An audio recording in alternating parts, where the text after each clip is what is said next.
Hello, Endurance School. Welcome Evening, to everyone. Detention. We are joined here from two guests on the road right now. We have Donna Phelan joining us from Southern California, and Chris Bagg. Where are you calling in from? Ooh, I am joining you guys from the side of the road in Baker City, Oregon, where it's a little bit of a long story how this all happened, but I'm here and I'm super excited that Donna is joining us in detention today. Donna, welcome. We're very Thank glad you. to have you. Thanks for having me. So, for those of you out there who don't know Donna Phelan, she is a Canadian triathlete and coach who has been in the sport for over 2 decades. She's been on the professional podium at the Canadian National Championships, the Great Wildflower Triathlon, both of the 2013 Leadman races, and Rev 3 Florida in 2014, which she is the champion of. Phelan has coached as well as raced during her sporting career, working for CBCG for the past 4 seasons. She lives in Encinitas, California, with her husband, Jay Prezant. Yay! Donna, welcome to detention. Thank you. Thanks for having me. It is our pleasure. We're super excited to get to have the CBCG coaches on here and give people a chance to kind of get to know you and your backstory and what makes you tick from an athletic and coaching perspective. So, Donna, I feel like I have a preconception about the answer to this question. So please blow my mind and prove me wrong. Is this your first time in detention? Have you ever been in detention before? Yeah, I've never been in I detention knew before. it. I knew you were a good kid. No Canadian detentions for you growing up? No, no. Whole new experience. Whenever we ask that question, Molly and I get a lot of like, I've never been in detention before, and both of us are like, we pretty much spent all of high Yeah. school in detention. Right. I don't believe that. No, it's true. Yeah. Yeah, both of us. But I think that both of us spent a lot of time in detention because we have like we back talk probably. I'm guessing both of us had that issue, but not like actual bad kid, right? I don't know. I don't know. Depends on who you ask. If you ask me, no. If you ask the people who put me in detention, maybe. Yeah. Tomato, tomato. Oh, apparently there are So no detentions in Canada. Is that true? Oh, we have detention for sure. Donna, since you weren't in detention, I'm guessing that you were out on a playing field somewhere during high school afternoons. But what is your first memory of sport or competition? What about competing spoke to you? Yeah, I mean, I was a swimmer. That was my first sport growing up. So I joined the swim team when I was 8, and I swam right through college until I graduated when I was 21. Um, So, people always ask me like, "Oh, you live in Southern California. You you must be used to the cold from living in Canada because I'm always cold." And I tell them, "Well, I grew up indoors. I grew up in a heated house, and I went to a heated swimming pool. I was never really outside. I didn't do winter sports. I spent all of my free time basically in the swimming pool." And then when I graduated from college, when I was 21, I wanted to keep swimming, but at that point it was either competitions or joining a swim team with young kids. So I figured, well, if I start doing triathlon, that's a way to still be competitive as a swimmer, to still have a reason and a goal to keep competing. So that's kind of what led me to swimming, or to triathlon swimming. And tell us about what your first race was. How did that go? Did you have a good first race? Did you learn stuff? What was your experience? Um, so my first triathlon, the bike was rained out. So, Oh no. which I was very happy about because I was a swimmer first and a runner second. And it was a qualifier for World Championships. So I did my first race, which was a swim run, and then my second race was the World Championships in Cleveland. So So the first one went well then. championship for my first triathlon. That's amazing. How did that race go? I had a good swim and a good run, and my bike was not very good. And I remember saying to one of my friends afterwards, gosh, like my legs really hurt on the bike. And she said, Yeah, they're supposed to, that's part of biking. But coming from a swimming background, I wasn't used to that muscle fatigue or, from running. I was always in a higher end cardio sport where heart rate was more of a limiting factor. So after I got used to that feeling of, okay, it's okay for my legs to hurt, that's normal, then my biking started to improve. I think a lot of people probably feel the same way that I do, which is that maybe there's hope for my bike getting a whole lot better from this point, if that's how you felt. So, World Championships as your first ever triathlon and second ever multi-sport event is that's a real tough wall to climb. How did you kind of handle the kind of mental challenge of going into a race like that with like such little experience? I think in a way, I didn't have any expectations because it was a whole new sport for me, and I really was just finding out all about triathlon. And, I think it was a week or two before the race, I realized that I couldn't just wear regular sunglasses that you'd wear to the beach. I had to wear glasses that would stay on while I was biking and running. And I didn't know anything about nutrition. I remember taking a gel, I was handed a gel at the expo and I put it in a water bottle. I mixed it with water. I didn't know anything about race nutrition. So it was a whole learning experience. And, I remember just being in awe of all the superstars at that time, Karen Smyers, Carol Montgomery, Emma Kern, and just looking up to them and just being so excited about this sport because growing up as a swimmer, you're really isolated. It's not a sociable sport. You spend so much time just looking at the bottom of the pool, looking at that black line. So here I was, at this big event with all of these people, and it was so sociable, and everybody's talking on the start line. You're passing people on the run, and they're chatting to you. And I was just, so happy that I don't think I was really feeling any pressure or stress. I really miss triathletes now. I was like, oh, I like this sport. Maybe I'll stick with it. There's a lot of good there. That was in 1996. So, yeah, quite a while ago. So if you hadn't found triathlon, where would you be now? Probably, running was my second sport, and I ran cross country in high school. So I think I probably would have, started running half marathons. I wanted a reason to keep swimming. Mm-hmm. So triathlon provided that reason, but otherwise I think I would have been a runner. I'm going to put the squeeze on you here a little bit. So if endurance sports are completely not an option, what would you be doing? Oh gosh, yeah, that's a difficult question. I worked as a physical therapist for 10 years in Canada before I started racing pro. And I put that career on hold in 2000. One of my friends was training for the Sydney Olympics, and she was actually a physical therapist as well. We worked in the same hospital. And she said to me, hey, I'm going to Australia for the winter to get ready for the Sydney Olympics. I'm going to take a leave of absence. Do you want to come with me? And I said, sure. It just sounded like something fun to do. I was still pretty young.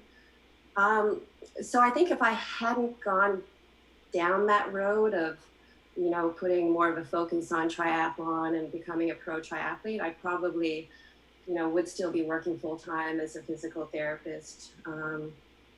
Gosh, I probably have a house full of cats.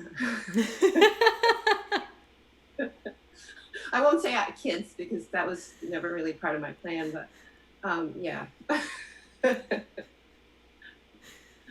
fabulous. I love the house full of cats goal. I think that's an important one. I'd be the crazy cat lady. There's still time, Donna. There's still time. That's right. Don't give up on me yet. So you said that Once a Runner is one of your favorite books. Is there a particular scene that really stuck with you from that? I think it was just his passion for sport and for running, how much enjoyment he got out of it, and, how he loved to just really work hard and do the hard workouts. And that's how he became better. I read it a couple of times, but it's been so long now, I can't really remember any particular scenes. But I just remember I was just in awe of just his work ethic and how much he loved the sport, and the sacrifices he made to become one of the best runners in the. And Yeah, I what do think you love? Oh, sorry. yeah, it's one of those books that like so many of us really identify with, because he manages to nail just just that experience of difficult workouts and difficult training, Yeah. that I think not many other books really get right. Um, Speaking of difficult workouts, so you're a swimmer. You come from a swimming background, as Molly and I also do. I think for those of us that grew up swimming, like sometimes for non-swimmers, it's hard to communicate. Like, how do you get through tough swim workouts? What do you think about? What do you focus on? What were some of the things that you would do to get yourself through those like 2 hour swim workouts from from high school and college? Like what are some mental tricks, I guess, around dealing with difficult times in the pool? Um, I think for any sport, it's important to stay in the moment, even in a race, training for sure, but racing as well. You really have to stay in the moment and, just try to give your best in that moment instead of thinking, okay, I still have another hour and a half left to this workout. I wonder what the next set is going to be. Maybe I should conserve some energy. Um, our goal as an athlete is always to do our best under any circumstance that we find ourselves in that particular moment in time. That's all that we can do is our best. And thinking ahead to what's coming up, just it becomes a distraction and we lose our focus. Um, I think I always really loved swimming. I have friends who didn't enjoy swimming. They'd be in the bathroom during swim practice, hanging out, and then they'd, wet their hair before their parents came to pick them up. But I was always a kid who loved swimming. I never really like dreaded it. I loved working hard. I guess, during any particularly tough sets, I would think about race coming up or goal times that I wanted to achieve. It kind of gives you a purpose or a reason for putting that hard work in. But yeah, I think just staying in the moment and really focusing on what you're doing is important. Sometimes thinking about what was for dinner. Yeah, totally. How much you're going to have of it. There are a couple of dinners that have gotten me through longer workouts. Yeah. Where's your favorite place to train?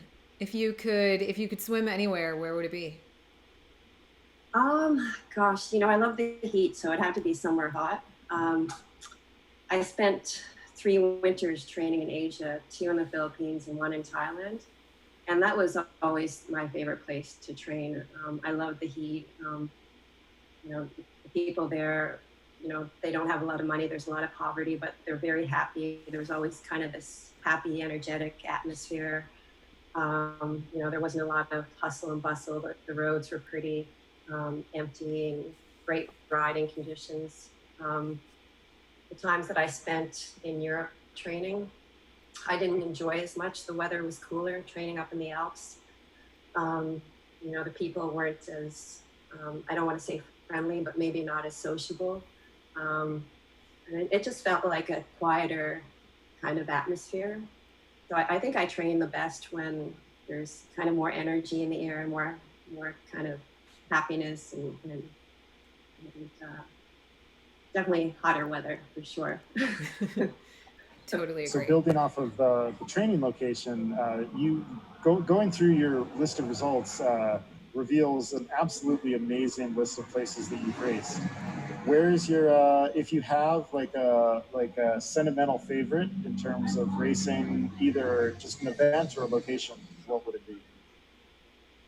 Um, Gosh, that's hard. I've I've liked most of the locations where I've raced. I think Kona would probably have to be a favorite. Um, just because it's beautiful there. Because of the race environment and the energy in the air, because of the climate. Um, yeah, that would have to be a favorite for sure. And I think it suits my strengths as an athlete. I prefer a time trial bike course and a mostly flat run. So, of course, enjoy racing on courses that I do better on. But certainly hotter races I've enjoyed more. Not necessarily that I race better in the heat, but I think that it maybe affects me a little bit less than it does other people, so it gives me a little bit of an advantage. I raced Ironman China the first year that it was put on, and it was 110 degrees. And I came second, and not because I had a fast race, but just because I didn't walk, basically. You know, Oh, wow. it was like a marathon walk out on the race course. There were so many people walking. So yeah, I think that kind of gives me an advantage, being able to handle the heat a little bit better. So you're training now for, is this right, a 6-hour time trial world championship? Is that really true? Yes, assuming that it goes ahead. So we'll know this Friday if it's going to go ahead on November 1st. But it'll be my fourth year doing the time trial. So tell us about that kind of event. What is training for that like? What is racing it like? What draws you to it? Um, the training isn't that much different than the bike training for an Ironman. The long rides on the weekend are a little bit longer. So instead of doing, 4.5, 5-hour training rides on a Saturday, now I'm doing 6-hour training rides.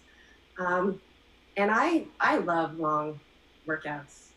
I love going out on my bike on a Saturday. It's like an adventure. I leave and I know I'm heading out for 6 hours. Like, that's fun for me. I would rather be doing that than pretty much anything else.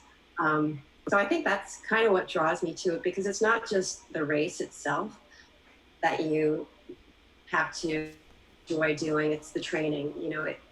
There are people who might enjoy racing a 6-hour time trial, but if you don't enjoy the training for it, then it's going to be a miserable few months leading up to that race. That's the biggest thing. It's like, what kind of training do you like doing? And that's what should guide you towards the distance of race that you choose to do. Love that. That's the more sensible way to do it. But of course, the way most people do it is they're like, oh, it sounds so cool to do that, to do an Ironman. And then, 6 months later, they're like, I hate this. Right. And for me, if I was training for a 30-minute time trial, that would not be fun, because that would involve a lot of VO2 max work, as we've spoken about recently. I'm not a huge fan of. So a few months of doing that, and I would just be like, oh boy, why did I sign up for this 30-minute time trial? Can you tell us a little bit about like the challenges of like what you encountered during the 6-hour time trial? Like what do you have to, like a marathon has its own individual challenges, a half iron, an Ironman. What are the things that you bump into during a 6-hour time trial? Well, there's like the physical challenges. With it being held in Borrego Springs, it's usually in the mid-90s on race day, and it starts at 11 in the morning and it finishes at 5 p.m. in the evening. So we're racing in the heat of the day, and it's on an 18-mile loop. So the heat is definitely a challenge, and making sure that you stay dehydrated. There are no aid stations. You just have like one person who's your pit crew. So at a certain point on the lap, there's a pit, like a parking lot, kind of a gravel lot. And that's where you can pull into, and your support person can give you drinks. Staying hydrated is super important. I think the people who don't hydrate well really fall apart on the second lap. I'm always kind of trying to minimize the number of stops that I make, but it's always enticing knowing like, oh, Jay's there, my coach is there with this cooler of like, cool drinks, and they've got like cans of Coke in there, and I'm always kind of going through my head like, do I need to stop? Am I really thirsty, or do I just want a Coke? And I think, again, just staying in the moment, because if you're in that first hour or the second hour of the race and you're thinking ahead like, oh gosh, I've got 4 more hours on the bike, then that can really do you in mentally. So I think it's important just to stay in the moment and just to know that everybody out there is struggling physically and mentally. And if you can handle those mental challenges better than other people, and just stay positive in your head, stay in the moment, and just do your best on every loop, then you're going to have a good race. But if you start to have doubts in your head and think, oh gosh, I can't do this for another 4 hours, or I better slow down and better start pacing myself better, then it's going to affect your performance. Mm-hmm. Usually, it's a little bit different this year because they're having the 24-hour race on a Friday and the 12-hour race on Saturday and the 6-hour race on a Sunday. Normally, we all race together. And what's helped me in the past is, we all kind of chat as we pass each other on the course. And last year, I wasn't feeling great. It's probably about 3 hours in, and it was super hot. And I was kind of back and forth with this girl. And at one point, I said to her, are you in the 6-hour race? So I didn't know if she was, my competition or not. And she said, no, I'm in the 12-hour race. And I was like, phew. And then I thought to myself, I was like, she's been out here biking for 9 hours. Like, I have no reason at all to complain. Like, suck it up. Like, I've only been on my bike for 3 hours. That's funny. I was thinking that woman really should have backed off.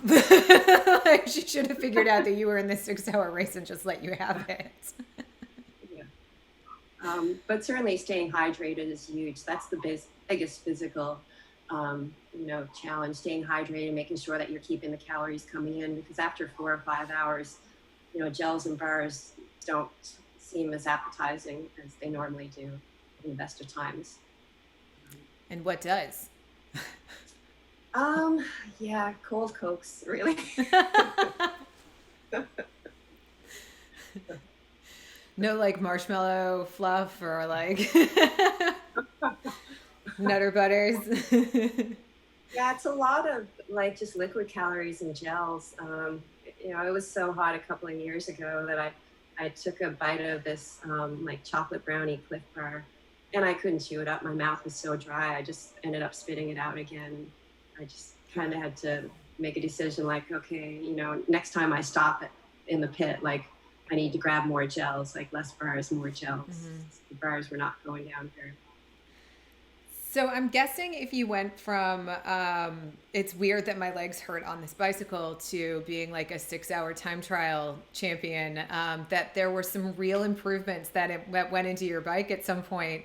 Can you tell us a little bit about that process and what you found to be especially beneficial, like where you saw the most gains on the bike? I think it's just accumulative work, year after year of training for 70.3 and Ironman events. And as you know, the bike is a huge part of 70.3 and an Ironman. So I think it was just through continued hard work over the years that, my skinny swimmer legs started to become stronger and my bigger swimmer arms started to become smaller. So cycling is a strength sport, and I just, over time, developed that leg strength that I didn't have initially. And certainly, the coaches that I've had over the years have certainly helped me improve as a cyclist, for sure. When I started the sport, I thought cycling was just, going out with your friends for a bike ride. I didn't have any understanding of the structure of doing bike workouts or doing bike intervals. So I think having good coaches early on really helped kind of speed up that development as a cyclist.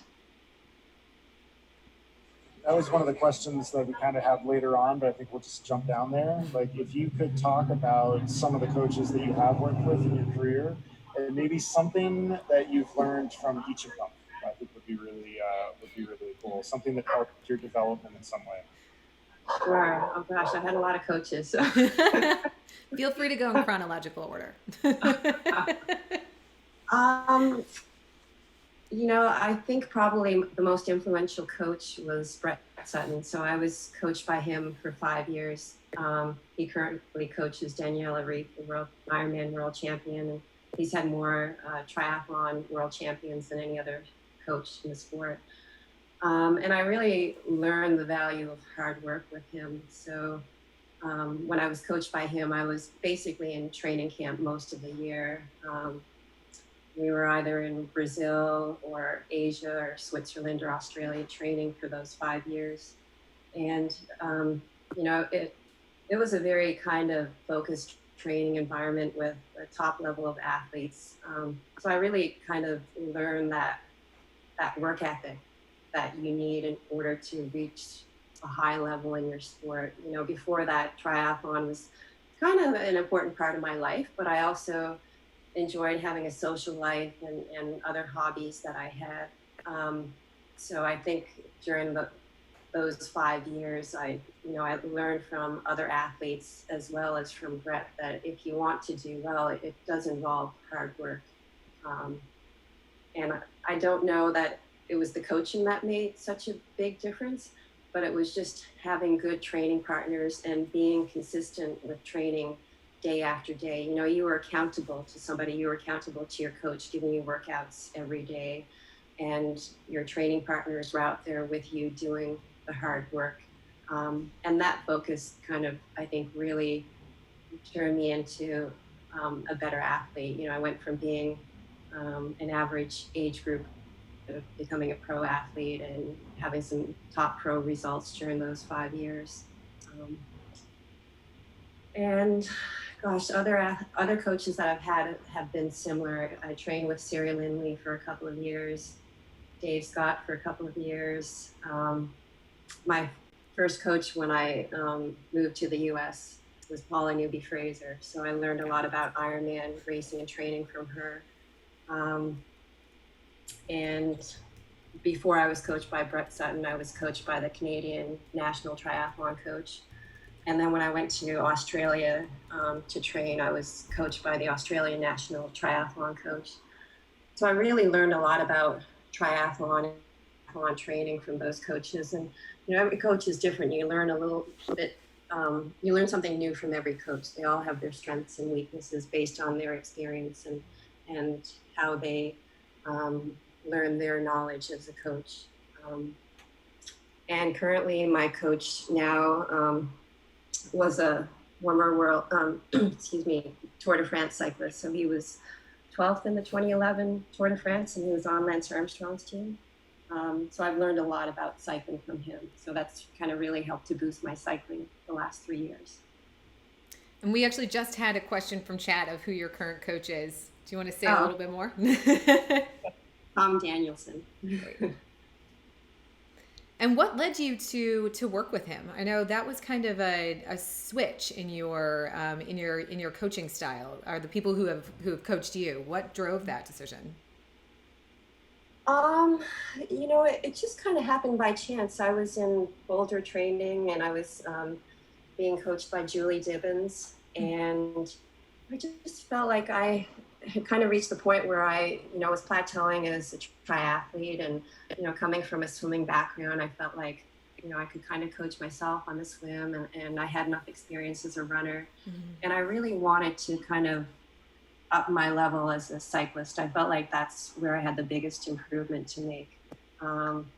And Tom lives in Boulder, and just through common friends of ours, we just met up one day and had a coffee, and he said, I think I could really help you. And I think it was, his confidence and belief in me as an athlete that really made me say, okay, this is the right move for me right now.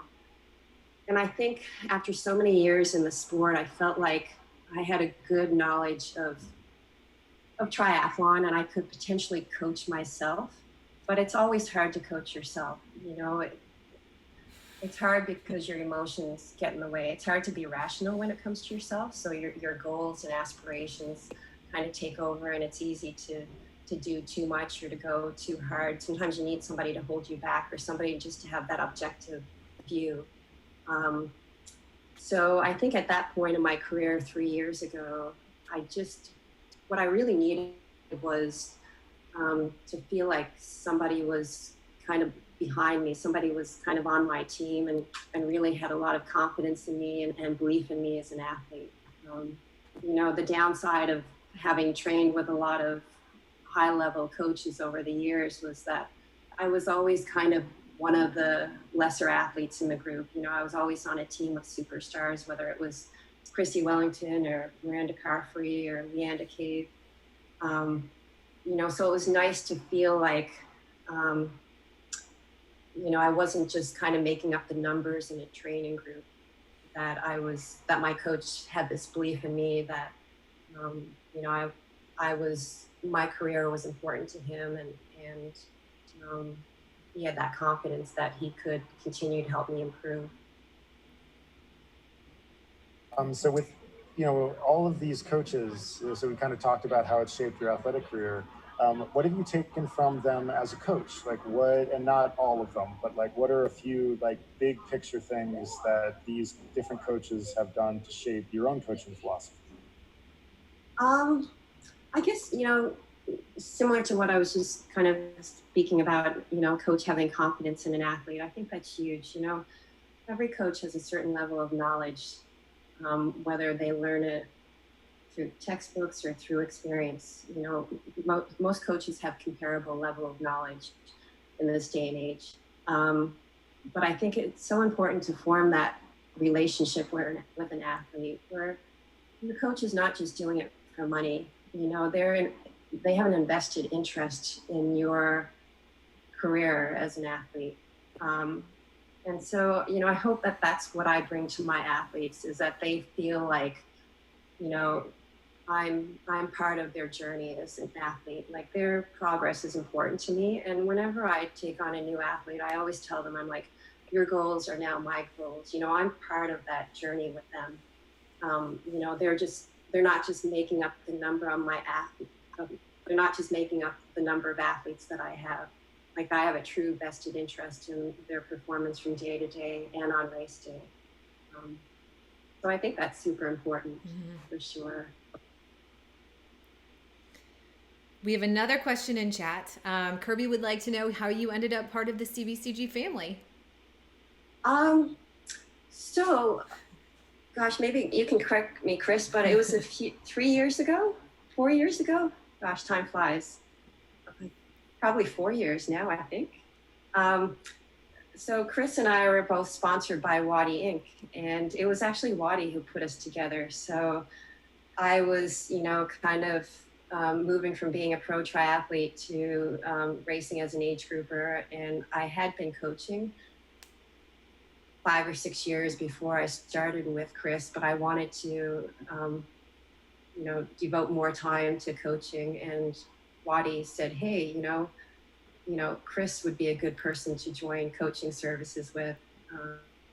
So we had a chat and, our coaching philosophies were very similar and it just worked out right from day one. Yeah, that's totally accurate. Like as with so many things in my life, like so many things like walk back to Wadi. And he put me in contact with you. And I remember having just an awesome conversation and being like, wow, this is going to be a really, really good fit. And it has been, it's just been, and just hearing everything you just said about like an athlete's goals becoming your own goals.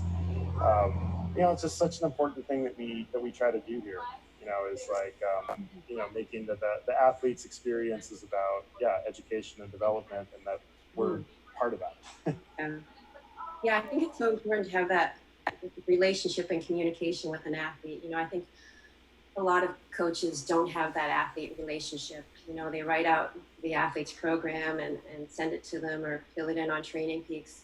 And that's the extent of the relationship. But it's so important to know what's going on in an athlete's workouts from day to day and what's going on in their life that's potentially affecting their workouts, how they're feeling from day to day. So you need that subjective data. It's not just about analyzing the objective data. There's so much more than what you see when you look at the download of a workout on Training Peaks and you look at the metrics. There's so much more that's going on in that workout that you don't get an appreciation for unless you have that relationship with an athlete. I was just telling somebody that like numbers wise, like a bad workout on a good day and a good workout on a bad day are almost the same or could be exactly the same, but like they mean very different things to the overarching importance of that workout. So when you do start working with an athlete, how do you figure out where to start? Where's the starting point? How do you figure out what they'll benefit the most from? Well, certainly, I always talk to an athlete before I write their program to go over their strengths and weaknesses and what their current training schedule is, what their goals are in the sport and what races they have coming up, the number of hours that they have available each week for training, whether or not they like doing group workouts or training on their own. And that's a big thing, you know, if an athlete has a good group of other athletes to train with, and that's part of their enjoyment in the sport, then it's really important to put those workouts on the athlete's schedule, because we all do this sport for fun. So the training has to be fun as well. So I always kind of like to slot in any group workouts first, because they're kind of, those times are kind of set. And then, you know, we kind of fill in the rest of the workouts around that. But certainly, you know, an athlete's background is important. You need to get a sense of what type of training that athlete is used to doing. And, you know, it's not just a matter of taking on a new athlete and then filling in a schedule that you think will help them achieve their goals. Because if they're not used to running an hour and a half a week, and their long run is only 50 minutes, and you suddenly double it, then you're going to have an injured athlete on your hands in a few weeks. So getting an idea of their background is super important. Going over any injury history is important. So it's a pretty lengthy conversation, as any of my athletes will tell you. Yeah, because I mean, triathlon's this kind of unwieldy sport, right? You've got 3 disciplines that you're responsible to develop, and then a 4th if you want to toss in strength and injury prevention. So after you've had that conversation, and like, so say there's no real injury history, from your own kind of coaching philosophy, like where is your sort of preference to go first? Like, and I know every athlete's different, but like, say you have like an athlete that's not injury prone, and you're like, okay, sweet, I can like take this athlete and kind of run with them. Like, where do you go first? Like, what's the first step of your process with that athlete? You know, I think it depends on the point in the season where they're at. So certainly if they have races coming up, then, you know, they're in a kind of a preseason period of training. They're doing more quality work to get ready for racing. If it's, you know, if the athlete is just an off season, then we may go into a specific focus block of training, address perhaps, you know, cycling or swimming or running if that's one of their weaknesses. If they decide that they'd like to do a half marathon or a marathon in the off season, then we might focus block of training. So I think a lot of it depends on what part of the year that I take the athlete on, whether it's in season or off season or at the end of the season. Makes a lot of sense.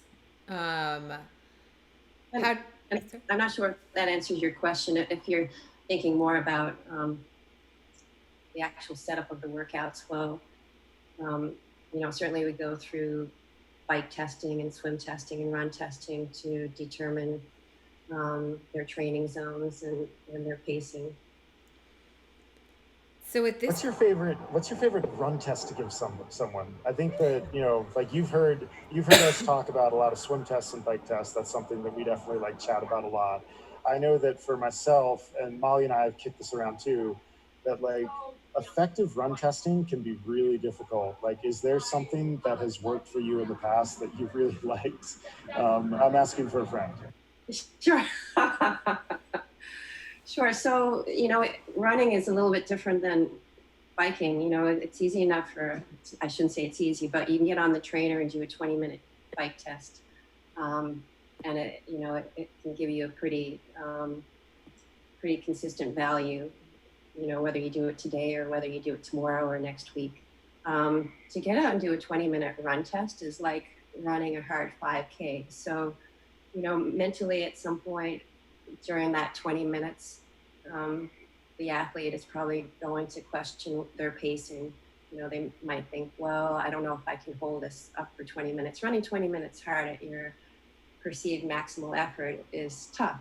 So I think maybe your data can be skewed by just somebody either not pacing themselves well or mentally holding themselves back in the early part of the run. And it's also hard to find a place where you can do that 20-minute run test unless you do it on a treadmill. So I prefer instead to do more of a build test. So I do a 40-minute run test where we increase the pace by 0.5 miles per hour every 10 minutes. So that by the time they get to that last 10 minutes, they're kind of running at what should be their threshold pace. And that's a similar pace that you should get if you were to go out and run a 20-minute test at that maximal effort. So with that 30-minute build leading up to it, then mentally they can commit to that 10 minutes hard. So that's what I find to be the most accurate indicator of threshold for running. Yeah, I like that, because you're going to get an elevated plateau of like a heart rate by that point, and it's probably pretty maximal for them. And so you're like, not only do you get a sense of what that heart rate's going to be, also sort of like a total work capacity for like a threshold period. Mm-hmm. Yeah. I mean, I know I wouldn't want to go out and do a 20-minute all out run effort. Not at all. So at this point in the season, a lot of folks are in a normal season. A lot of folks are starting to think about like off season coming up, and a period away from active racing for a lot of athletes. Do you have an off season activity? Is there something that you do in addition to triathlon when you don't have to be quite so focused? You know, the triathlon, is a lifestyle for me as well. So like for many athletes, it's hard for me just to stop completely and to not swim, bike, or run. Swimming has always been part of my life and always will be. So I swim year round. Right now it's swimming in the lagoon in Carlsbad a few times a week. And I basically just cut out the volume and the intensity, but I still love to swim, bike, and run. I just do it as at a more leisurely effort during the off season,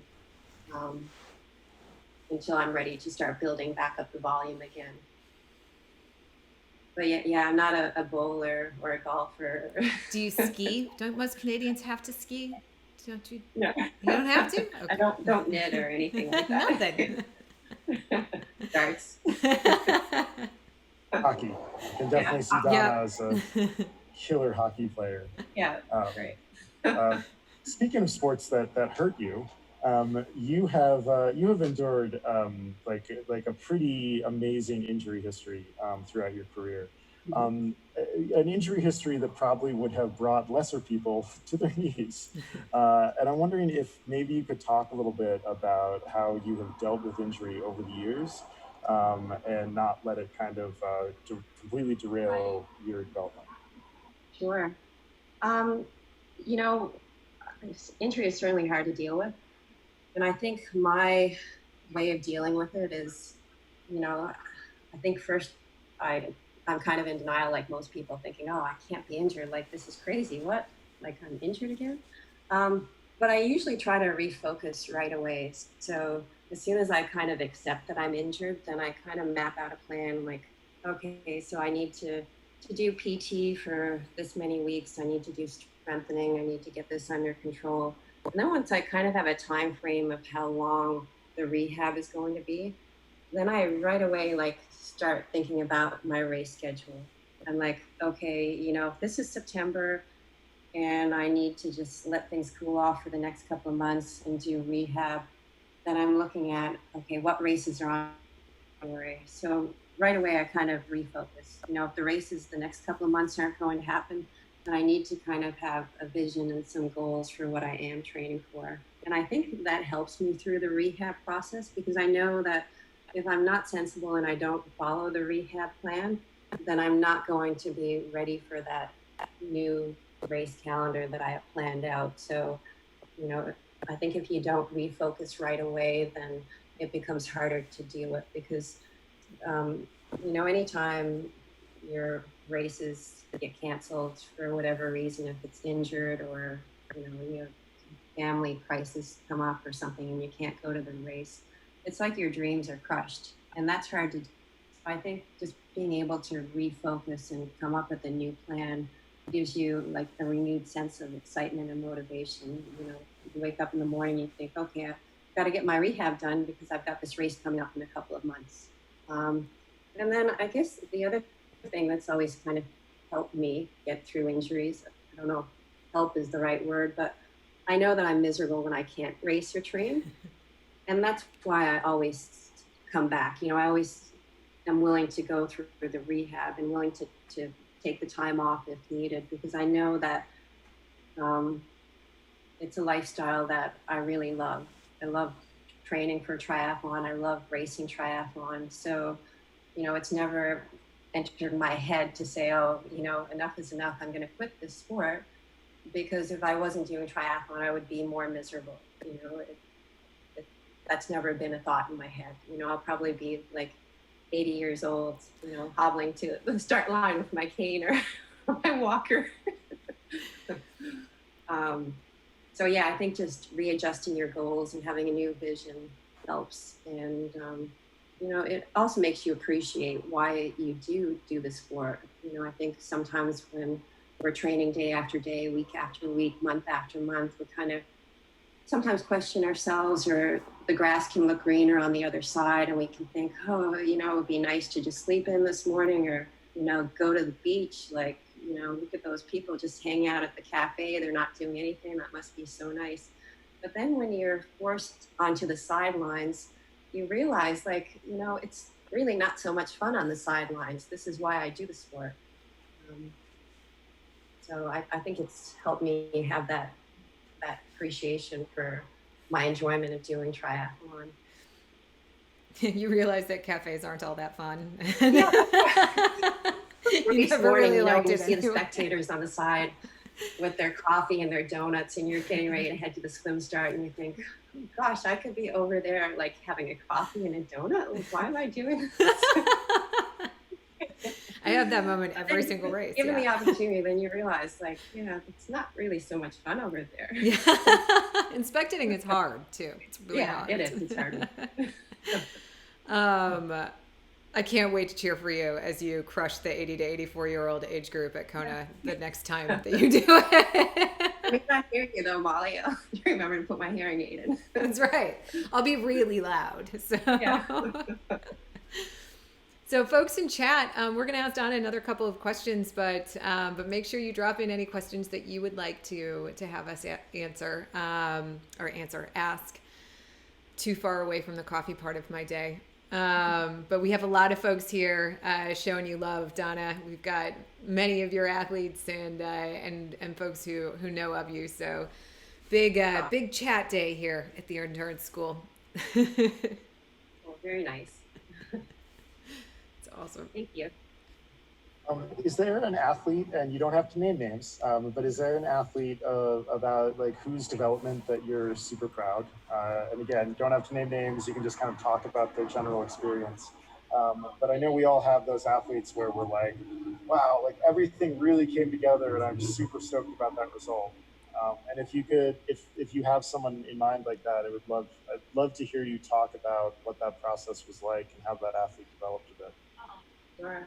Well, first of all, I mean, I'm proud of all my athletes. Like, I'm super motivated by them, you know. And you asked me earlier, you know, what motivates me while I'm racing during the 6-hour time trial and other races I've done. My athletes are a huge part of that. You know, I do think about them when I'm racing and the hard work that they put into training and racing, and that inspires me.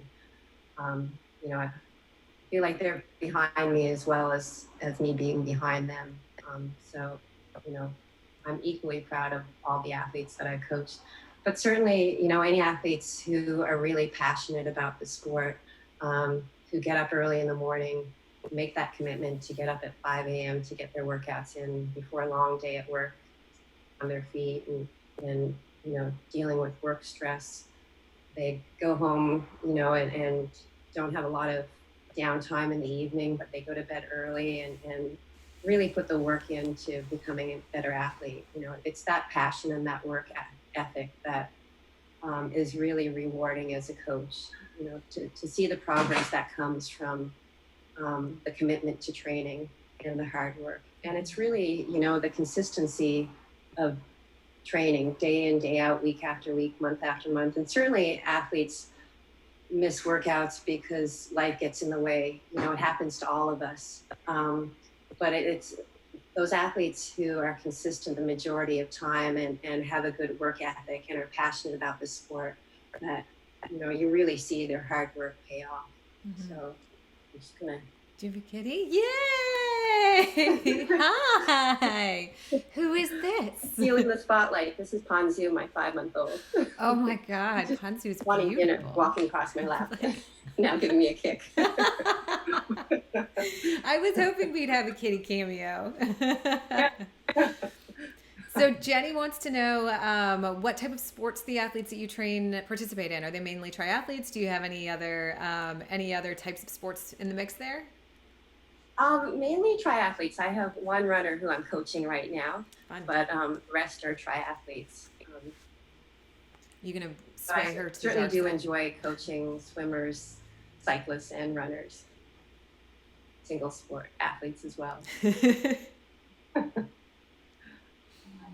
Awesome. Well, that runs us out to just around 10 of. We usually kind of wrap up around now. I think that was our last question from chat, unless somebody is frantically typing. I don't know. We have to tie it up pretty soon, or Chris is going to be sitting in the dark. Look like I've got about another, 40 minutes of sun, but it is slowly setting over the Baker City mountains, which I'm pretty happy that we can see them, because when we drove through last Thursday, you could not see the mountains at all. But Donna, thank you again so much for everything that you do for CBCG, not just coming and hanging out with me and Molly in detention. Thank you for all the work that you do for our athletes. Hopefully you guys don't get too much traffic going by. Yeah, thank you so much for joining us tonight, and I will let Molly sign us off so it's not just Baker City traffic in the background. But thanks again for joining us. I like the Baker City traffic. For those of you who are joining us out there in Twitchland, make sure you come back for Amy VT Yoga on the Road tomorrow morning, live from Baker City, 6:30 a.m. Check out the world's best traveling yoga party. And then Thursday we'll be back for our group Zwift ride. Friday morning we have Swim Fit, and then we will be back again with yoga on Sunday at 7. So make sure you come and join us. Donna, it's so good to see you, and it's so great to get some time to chat with you about your, I have more questions now, I feel like, than I did before we started this. But I'll buy you a not a brownie Cliff Bar, but something else. Yeah. And I'll buy you a flat Coca-Cola and make you tell me about it sometime. Thanks everyone for joining us. And we'll be seeing you guys again soon. Signing off. Thanks for coming to Detention. Bye guys. Bye.